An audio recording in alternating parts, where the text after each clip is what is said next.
Hello everyone, हम लोग यहाँ पे फिर से एक नए क्वेश्चन के साथ।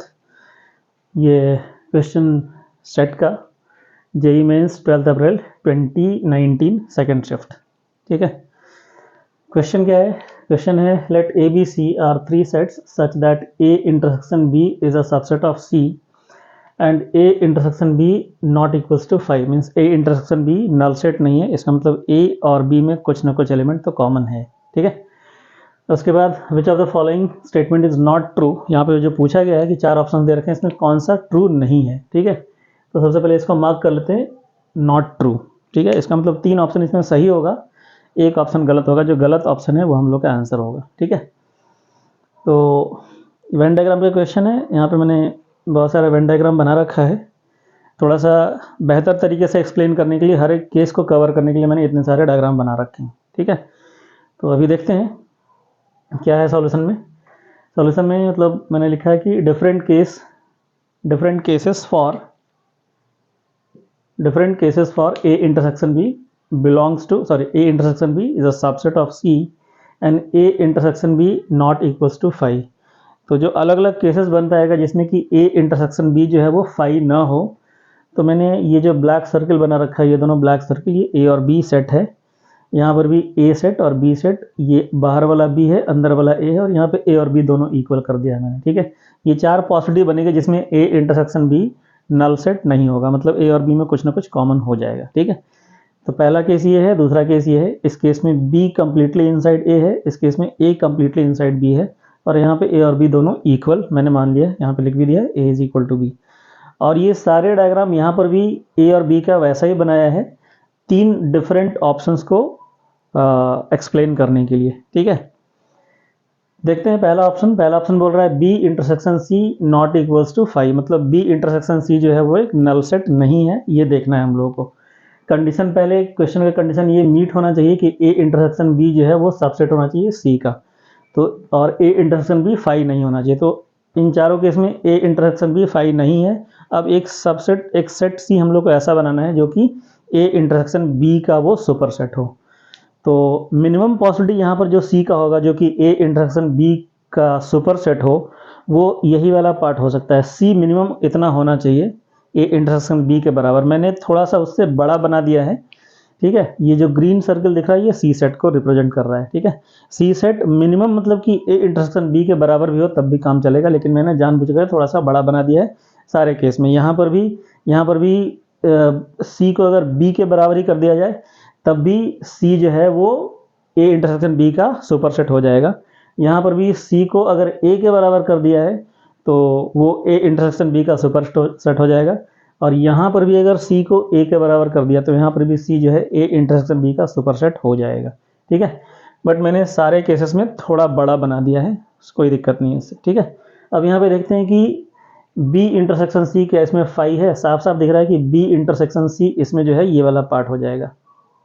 ठीक है, 5 नहीं है। यहाँ पर भी बी इंटरसेक्शन सी पूरा बी बन जाएगा, यहाँ पर बी इंटरसेक्शन सी पूरा सी बन जाएगा, और यहाँ पे बी इंटरसेक्शन सी जो है वो पूरा बी बन जाएगा, और चारों में से कोई भी नल सेट नहीं होना चाहिए। इसका मतलब ऑप्शन नंबर ए क्या हो गया? ऑप्शन ए जो है वो तो ट्रू हो गया, तो मैं यहाँ बगल में लिख दे रहा हूँ ऑप्शन ए इज ट्रू। ठीक है, ये अपना आंसर नहीं है, ऑप्शन ए ट्रू हो गया, हमें फॉल्स वाला ऑप्शन फाइंड करना है। अब आते हैं दूसरे ऑप्शन पे। दूसरे ऑप्शन में पहले एक कंडीशन है, इस कंडीशन के अलावा एक और कंडीशन है कि if a minus B is a subset of C then a is a subset of C. मतलब इन दोनों कंडीशन के अलावा एक तीसरा कंडीशन इस ऑप्शन में दे रखा है कि अगर ऐसा हो, इन दोनों के बाद अगर ऐसा हो रहा है तो फिर ऐसा होगा। अभी देखते हैं ये दूसरा वाला जो है, ये इसमें हम लोग सेकेंड ऑप्शन को डिस्कस करेंगे। सेकेंड ऑप्शन में मतलब जो बोल रहा है कि if a minus B belongs to, if a minus B is a subset of C, तो सबसे पहले हम लोग देखेंगे ए माइनस बी क्या होने जा रहा है। तो इस वाले केस में, इन चारों केसेस में ए माइनस बी मैंने रेड में रिप्रेजेंट किया है। ए माइनस बी का मतलब कि ए में से बी को सब्ट्रैक्ट किया जाएगा। ठीक है, तो ए में से बी को अगर सब्ट्रैक्ट करेंगे इस वाले केस में, तो सिर्फ ये वाला पार्ट जो रेड पोर्शन दिख रहा है वो बचेगा, ए माइनस बी। ए माइनस बी का मतलब इन साइड ए आउटसाइड बी, तो वो रेड वाला रीजन यहाँ दिख रहा है, ए माइनस बी मैंने रिप्रेजेंट भी कर दिया है।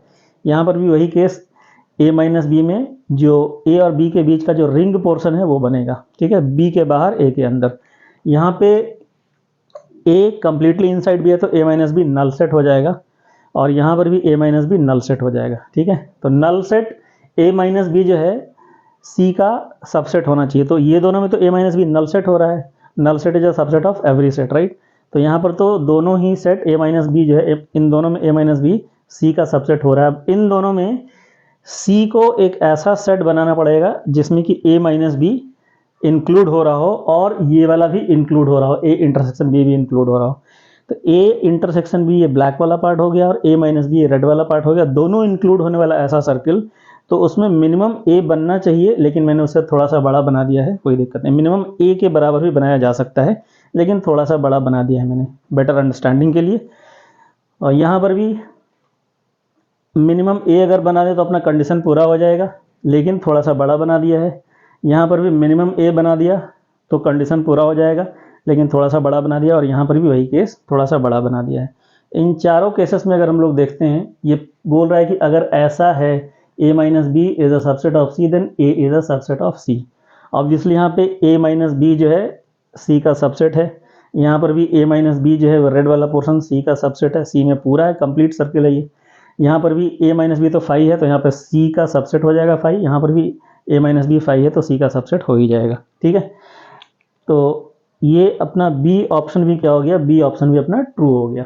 ठीक है, b option is also true. ठीक है, अब आते हैं सी ऑप्शन पे। सी ऑप्शन में बोल रहा है कि सी ऑप्शन में ऐसा कोई मतलब प्री कंडीशन नहीं है, यहाँ पे सिंपली जो क्वेश्चन का कंडीशन है उसी को हम लोग को लेकर के चलना है। यहाँ पे कि C union A intersection C union B जो सी बन जाएगा। अब यहाँ पे फिर से मतलब कि हमने ये चारों केसेस लिया है ए इंटरसेक्शन बी का। अब सी को बनाना है ऐसा कि सी जो है ए इंटरसेक्शन बी, उसको ए इंटरसेक्शन बी जो है सी में आ जाए, मतलब सी सुपरसेट बन जाए, ए इंटरसेक्शन बी सी का सबसेट। तो जैसा केस मैंने यहाँ पे बनाया था वही केस यहाँ पर भी बना दिया है। हालांकि ए इंटरसेक्शन बी को सी के बराबर बनाया जा सकता है, लेकिन सी को मैंने थोड़ा सा बड़ा बना दिया है। तो सी यहाँ पे ऐसा हो गया, सी यहाँ पे ऐसा हो गया, सी यहाँ पे ऐसा हो गया और सी यहाँ पे ऐसा हो गया। हर केस में थोड़ा सा बड़ा, जितना चाहिए जो मिनिमम चाहिए, मिनिमम सिर्फ इंटरसेक्शन वाला पार्ट लिया जा सकता है, लेकिन उसे थोड़ा सा बड़ा मैंने सारे केसेस में बना दिया है। ठीक है, अब यहाँ पे देखते हैं, यहाँ पे अगर देखेंगे सी यूनियन ए, तो सी यूनियन ए सी वाला पार्ट भी आएगा, ए वाला पार्ट भी आएगा, और फिर सी यूनियन बी सी वाला पार्ट भी आएगा और बी वाला पार्ट, और फिर उन दोनों में से अगर इंटरसेक्शन लेंगे तो सी बन जाएगा। थोड़ा सा खुद से आप डायग्राम को मतलब कलर वलर करके देख लेना, आपको समझ में आ जाएगा कि ये सी बन जाएगा। यहाँ पर भी C union A intersection C union B करेंगे, यहाँ भी सी बन जाएगा। इनफैक्ट यहाँ पे सी यूनियन ए जो है, सी यूनियन ए यहाँ पे ए बन जाएगा, और सी यूनियन बी जो है, सी यूनियन बी यहाँ पे बी बन जाएगा, और फिर बाकी दोनों का इंटरसेक्शन लेंगे तो ये सी ही बन जाएगा। ठीक है, उसी तरीके से यहाँ पर भी आप करके देख लेंगे, यहाँ पर भी करके देख लेंगे, आपका ये सी के बराबर ही बन जाएगा चारों केस में। इसका मतलब ऑप्शन नंबर सी भी क्या हो गया, ट्रू हो गया। इस पार्ट को मैंने थोड़ा सा कम एक्सप्लेन किया है क्योंकि ये इजी केस है, इसको आप लोग खुद से करके देखना, आई थिंक हो जाएगा। अगर नहीं होगा तो फिर आप लोग कमेंट सेक्शन में अपने प्रॉब्लम्स को रेज करना, मैं उसको वहाँ पर डिस्कस करूँगा। अभी आते हैं, अब 3 ऑप्शन अपने ट्रू हो गया, इसका मतलब आंसर जो हो गया, जो रॉन्ग वाला नॉट ट्रू वाला ऑप्शन हो जाएगा डी हो जाएगा। ठीक है, लेकिन इसके लिए थोड़ा सा कम से कम एक केस तो बनाना पड़ेगा जिसमें कम से कम हम इसको दिखा सके कि हाँ ऐसा मतलब नहीं हो पा रहा है। ठीक है, तो उसके लिए मैंने क्या किया, उसके लिए मैंने एक ये वाला केस ले लिया है जहाँ पे B is a part of A completely, B जो है कम्प्लीटली A के इनसाइड है, और C को भी मैंने A के बराबर कर दिया, A और C बराबर है। अब इस कंडीशन में हम देखते हैं कि सबसे पहले देखो A इंटरसेक्शन B, यहाँ पे क्या होगा, यहाँ पे A इंटरसेक्शन B जो है वो B ही होगा, तो A intersection B is a subset of C, yes, इस कंडीशन को मीट कर रहा है, और A इंटरसेक्शन B 5 भी नहीं है। ये दोनों कंडीशन क्वेश्चन के कंडीशन तो मीट कर रहे हैं। अब देखना है कि if A minus C is a subset of B, क्या A माइनस सी यहाँ पे B का सबसेट हो रहा है। Obviously A and C are equal, so A minus C क्या हो जाएगा, A minus C is a null set, और null set is a subset of every set, right? So null set, is it a subset of B? Obviously it is a subset of B. So A minus C is a null set, A minus C is a subset of B because null set, right? अब उसके बाद बोल रहा है कि अगर ऐसा है तो A is a subset of B। इस केस में दिख रहा है क्या A सबसेट B का है, नहीं है, A is not a subset of B, in fact B is a subset of A। ठीक है, तो एक केस मैंने एक कंडीशन लेकर के दिखा दिया कि ये वाला भी ट्रू है, ये वाला भी ट्रू है, ये वाला भी ट्रू है, इन सारे कंडीशन के ट्रू होते हुए भी ये वाला ट्रू नहीं है, ठीक है। किसी दूसरे कंडीशन में हो सकता है कि ये वाला भी ट्रू हो जाए, लेकिन हर कंडीशन में ये ट्रू नहीं होगा। बाकी तीनों केसेस हर कंडीशन में ट्रू होंगे, ये वाला केस हर कंडीशन में ट्रू नहीं होगा। आप इस वाले केस में करके देख लेना, इस वाले केस में करके देख लेना। ये वाला केस मैंने डिस्कस किया है डी ऑप्शन के लिए, जिसमें ट्रू नहीं हो रहा है। इस वाले ऑप्शन के लिए आप करके देख लेना, इन तीनों ऑप्शंस के लिए करके देख लेना किसमें ट्रू हो रहा है, किसमें नहीं हो रहा है। मैंने बस एक केस दिखा दिया है कि इस वाले केस में ये ट्रू नहीं होने जा रहा है, सेकंड वाले केस में डी ऑप्शन ट्रू नहीं होने जा रहा है, ठीक है। So with this one we can say D is false and correct answer is D. जो फॉल्स है वही ट्रू है, जो गलत है वही सही है इस वाले केस में, क्योंकि हमें गलत आंसर ही चूज करना है, ठीक है। Which one is not true, ये वाला ट्रू नहीं है, इसका मतलब D is the correct answer for this question, ठीक है। I hope it is clear. बिल्कुल, ये भी एक वेन डायग्राम का क्वेश्चन है, ये वाला इजी क्वेश्चन है, बहुत ही इजी क्वेश्चन है, इसको मैंने यहाँ पे बॉक्स में लिख दिया है। ये IIT JEE 1979 का क्वेश्चन है ऑब्जेक्टिव, इसको आप लोग वेन डायग्राम से बहुत ईजिली कर सकते हैं। इसको करके इसका आंसर आप लोग कमेंट सेक्शन में डालेंगे, मैं वहाँ पे आपको रिस्पॉन्ड करूँगा ये सही है कि गलत है, ठीक है। I hope it is clear. अगर कुछ दिक्कत है इसमें तो फिर आप लोग कमेंट सेक्शन में अपने कमेंट के साथ आ सकते हैं, मैं वहाँ पे उसको एक्सप्लेन करूँगा, ठीक है। थैंक्स फॉर वॉचिंग, मिलेंगे अगले क्वेश्चन में। Thank you, thanks everybody.